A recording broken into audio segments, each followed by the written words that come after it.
All right, what up, everybody? It's Jeremy from Escape Velocity Trading coming at you for another market bias update report for Sunday, December 1st and the trading week ahead. As always, starting off, let's review trading from previous week.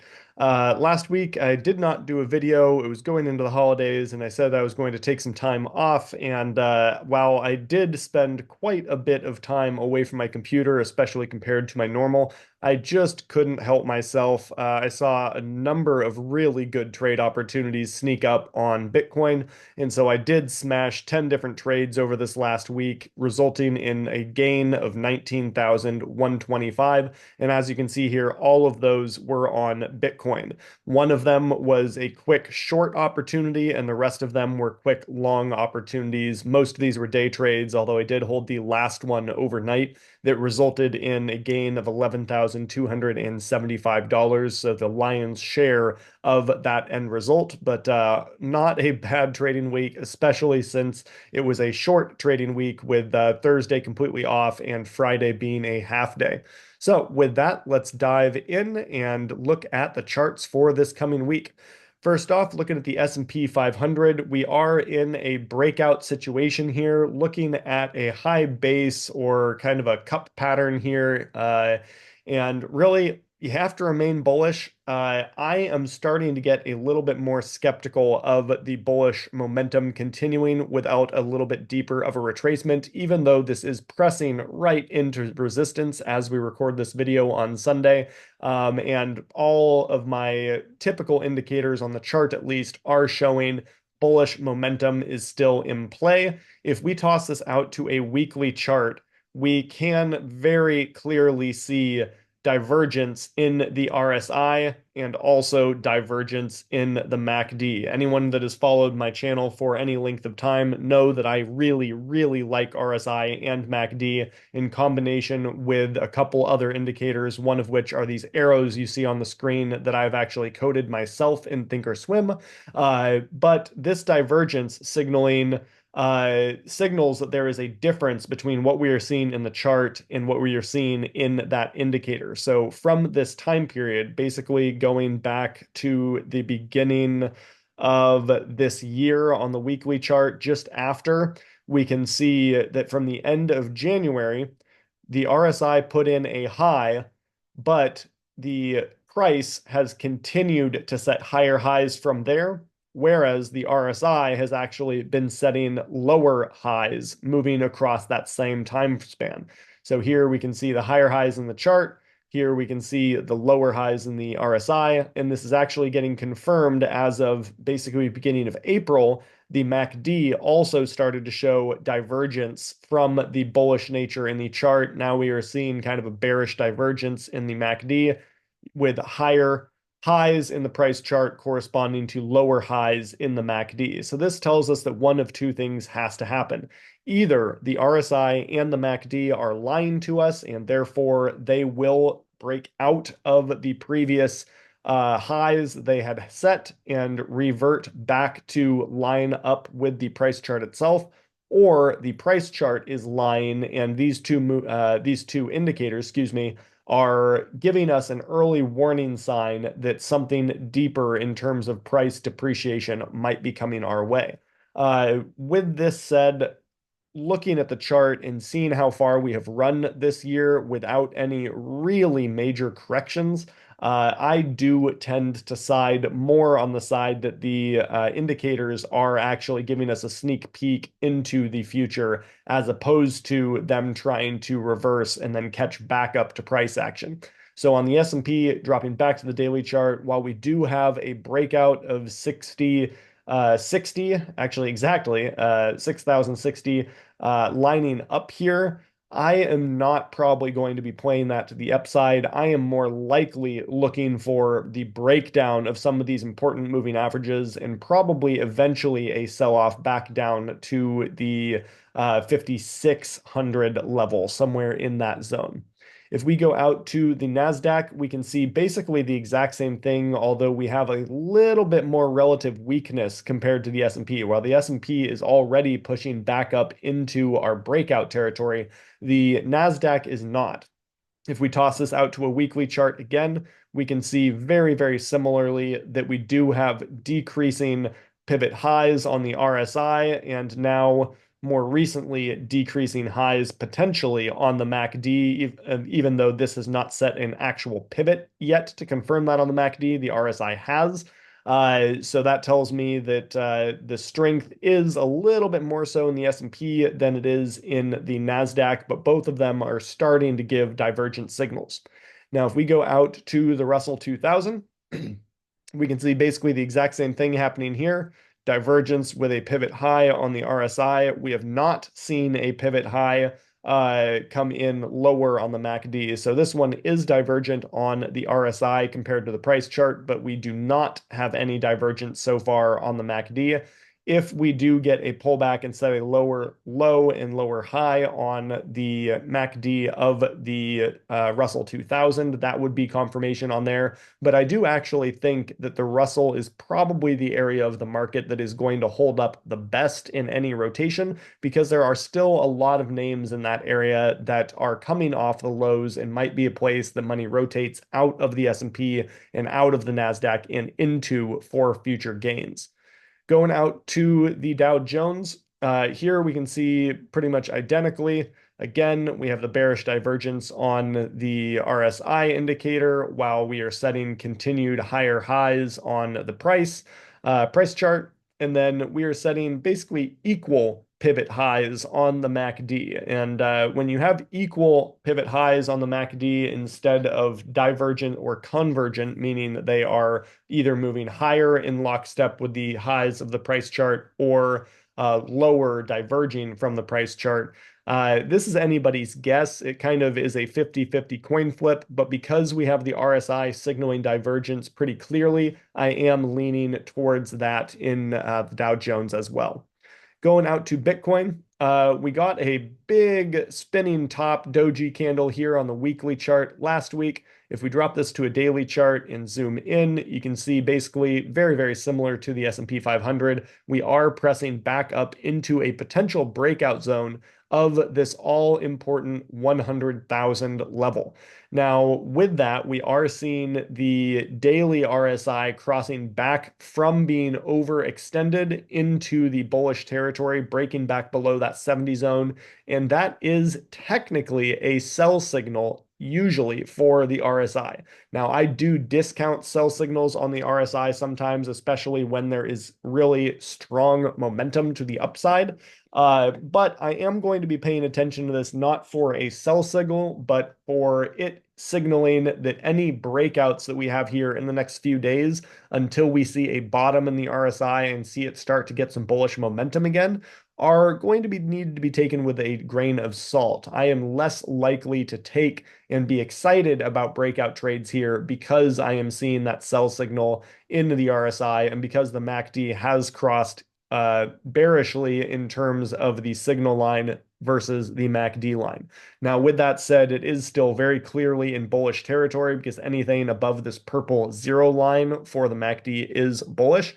But this is our first indication of potential consolidation or a flip of the script from bullish into bearish on the short term. Now, again, I have to stress short term on that because these are short term indicators and I have short term settings applied to them. So I am not by any stretch of the imagination saying that I am bearish on Bitcoin. I am absolutely bullish on Bitcoin, but these are just showing that maybe we need to take these breakout signals that we might get in the next day or two with a grain of salt, and that if anything, I will be looking on the intraday charts for quick profitable trades that I can jump in, take a quick profit and jump right back out again. I'm not going to be thinking that this is going to be a sustained run unless we get these indicators to flip their script.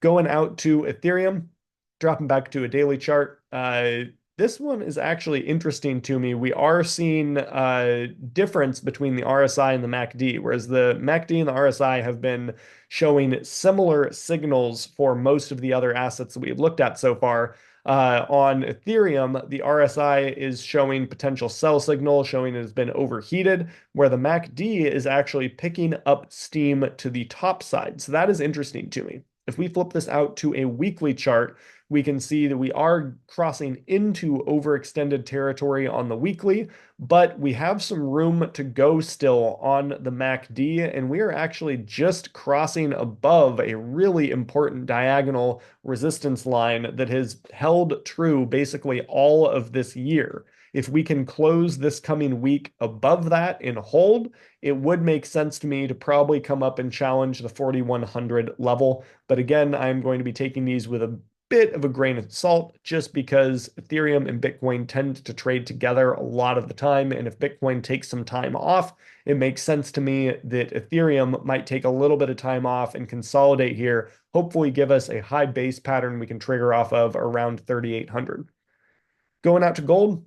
Gold showing a little bit of weakness here to me, and it's in kind of a go or don't go scenario here. I can see here chances for this to be basically a head and shoulders pattern where we'd have the left shoulder here, the head, the right shoulder, and then if we came down and broke down below the low of this previous pivot, that would be a longer term reversal pattern.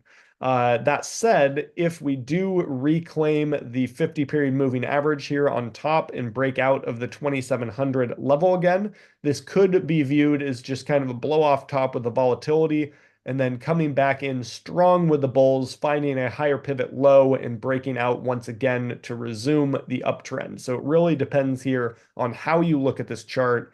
If I had to give a lean one way or the other because of where the RSI and the MACD are, I would say I'm going to give the nod to the bulls on this one, but I will start to get cautious and start selling some covered calls against my gold positions for my long-term positions if we do break down below probably 2620 or the low of this big candle, 2616 on the futures market. So if we do go below that on the futures market, I will probably start covering my long-term gold positions a little bit more aggressively. Going out to silver, similar read. This one is probably best told on the weekly chart. You can see we do have a little bit more volatility coming in. Some of my signals here with the red arrows are indicating selling pressure coming in. I'm not too worried about the selling getting out of control here. I do think we are probably coming back down to $30. And in my estimation, at least at this point, I would expect $30 to hold and then eventually to see a break back above 31.50 to $32 somewhere in there and a buy opportunity to drive back up to 34 or 35. If we do break 30, it's probably coming back down to the weekly 50 around 28.40.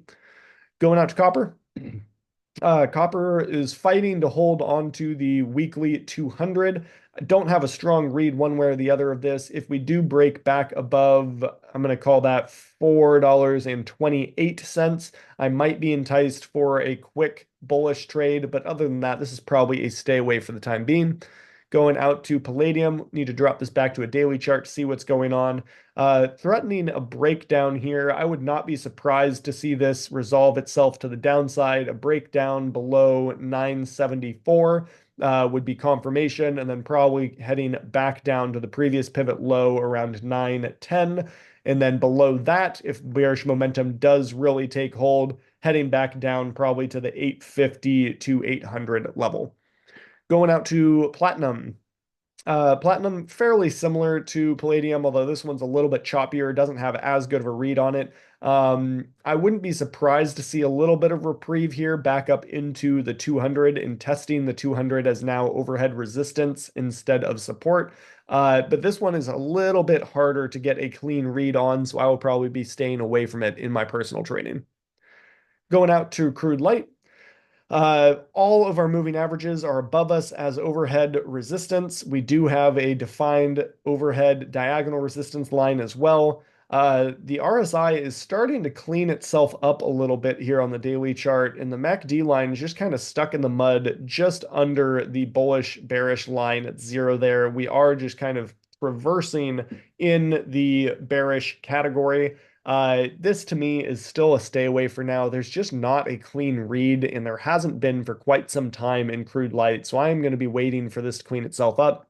And then finally, if we go out to natural gas, this thing is kind of a mess as well. Let me clear the drawings here so we can see what's going on a little bit better. Threatening to break down 9 EMA. If that breaks, it's a short trip down to $3, back down to the 20 SMA on the daily chart. If we put this out to a weekly chart to see if we can gain any more insights, to me, this looks like it's overextended on the weekly and is likely going to pull back down to at least that $3 mark, if not back down to the weekly 9, which is currently down around 292. Finally, if we go out to the US dollar, drop this back to a daily chart, we are actually getting a pullback here for the first time in a while. And this is much, much needed. If we get a break of the 20 SMA on the US dollar UUP index here, that would end up helping to support equities and to support Bitcoin, trying to move higher again. But I don't know if it is going to matter a whole lot on the short term. I do think that we have run so hard and so fast on this that a deeper pullback back down into the 29.5, 29.20 area, somewhere right in there, makes a lot of sense to me. And we will see how equities end up interpreting that. But they haven't cared as much as I thought they would with the dollar running up currently. So I'm not actually anticipating it having as much impact as normal for it to come back down to reality a little bit here. I think things have gotten a little bit wonky ever since the election results came in and things have decoupled from their normal impacts on the market as a generalization over the last few weeks. So kind of looking for this just to come back down into alignment with where I would expect it to be based on where the overall market is itself. And then we can kind of see how it shakes out from there, but won't be surprised to see the US dollar come back to at least 29.5. Finally, last but not least, going out to look at our indicators on FinViz. This is a heat map looking at 1 week performance. You can see a lot of green in the market, other than Nvidia and Oracle and a few of the semiconductors here, and then a little pocket of selling in energy. Other than that, a lot of green for the last week, showing money was still coming back into the market. If we go out to Forex Factory, we can see this is the first busy week of economic data that we've had for quite some time. I can't actually remember the last week that we reported where we had a announcement that was of importance on every day of the week. So Monday through Friday, every day this coming week, we do have important economic data coming out. So keep an eye on this. Most of it will be happening in the pre-market hours, Wednesday through Friday. And then Monday and Tuesday, we will just have something at 7:30, so half an hour after the opening bell. And finally, last but not least, going out to our federal funds rate probability map here, we do show a slight lean towards a 25-point basis cut in the December meeting on December 18th, and a 35% that the Federal Reserve will hold at current levels. So with that, guys, trade safe. As always, let me know if you have any questions and hit me up in the comments. Please like and subscribe if this is helpful to you, and I will catch you next week.